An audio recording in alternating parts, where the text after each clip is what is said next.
wizard, Harry. I'm a what? A wizard. The film world changed when The Boy Who Lived entered it. Today, Collider goes behind the scenes of the first HP movie, Harry Potter and the Sorcerer's Stone, to discover what made the film so special and how it set the rest of the series up for success. Check it out. Hello, Harry. Hi, Hagrid. Whoa! When the book version of Harry Potter and the Sorcerer's Stone first ended up on British film producer David Heyman's desk, it did not seem destined for great things. Although Heyman enjoyed the book, he did not see its film adaptation amounting to much more than a small-scale British production. That is until his friend Lionel Wigerman came on board and convinced Heyman to try to convince Warner Brothers to take on the project on a larger scale. In 1998, they succeeded and Warner Brothers bought the rights to the first 4 films for $2 million, an absolute steal, considering the films have grossed over $9 billion in box office sales alone.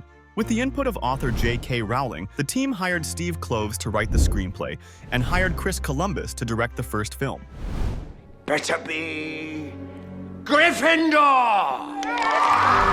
Casting proved to be a tricky endeavor. The creative team decided that the cast should be British for authenticity. This rule knocked several megastars out of the running for parts in the film, like Haley Joel Osment for Harry, and, most notably, Robin Williams, who was dying to be considered for Hagrid.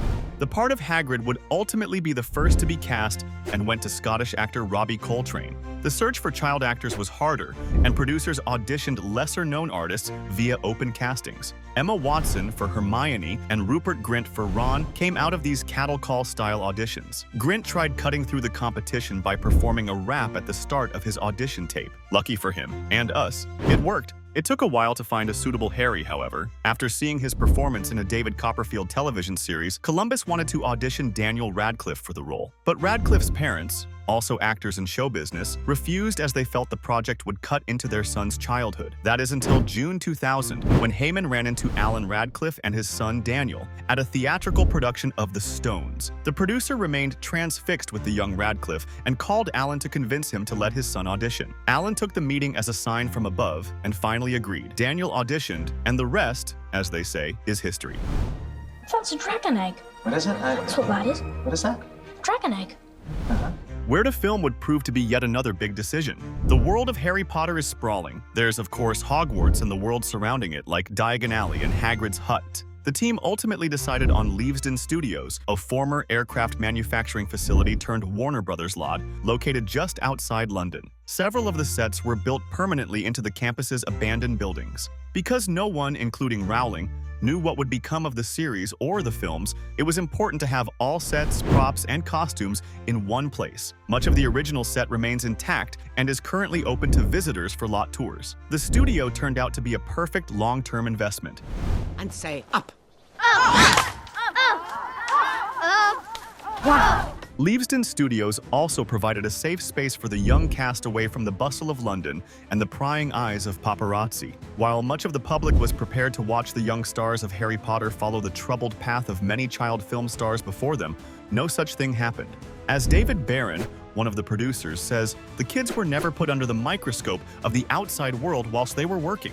Radcliffe shared in one interview that he was treated as a kid first and an actor second on set. Producers and parents prioritized the young actors' educations, and the cast received personalized tutoring on set for nearly 3 hours a day. Because of time constraints, not all subjects could be covered, so the primary focus was literacy, science, and math. Emma Watson, much like her character Hermione, stood out as an A student instantly. Despite being 3 years younger, the young Watson was tutored alongside Rupert Grint. Grint joked in an interview with MTV, "I don't know what this says about where I was on the curriculum, but I was schooled with Emma. She's pretty smart. She's just not supposed to be that smart at that age." The casting team all aced their assignment.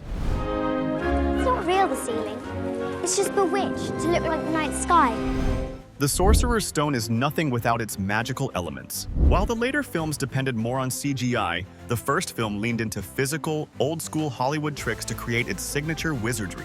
For example, in one of the first displays of magic at Hogwarts, Hermione, Harry, and Ron are learning to make feathers levitate using a Leviosa spell. Hermione, unsurprisingly, is the first in her class to master the technique and is sure to correct Ron in the process. Special effects advisor John Richardson shares that the effect was quite simple to create. We had a fishing rod and a feather, so when she held the wand underneath the feather, I just had to follow the wand to make it look as though she was trying to put that magical movement into it.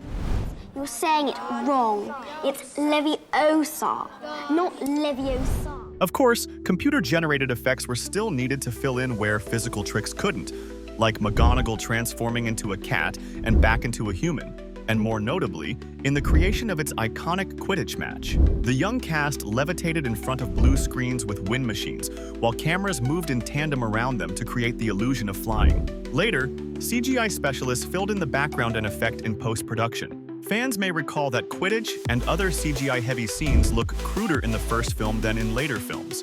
That's because much of the special effects were reserved for the end of shooting. The crew learned their lesson and pushed special effects shooting to the beginning of the production schedule in the subsequent films. Looks like he's gonna be set! He's got the split!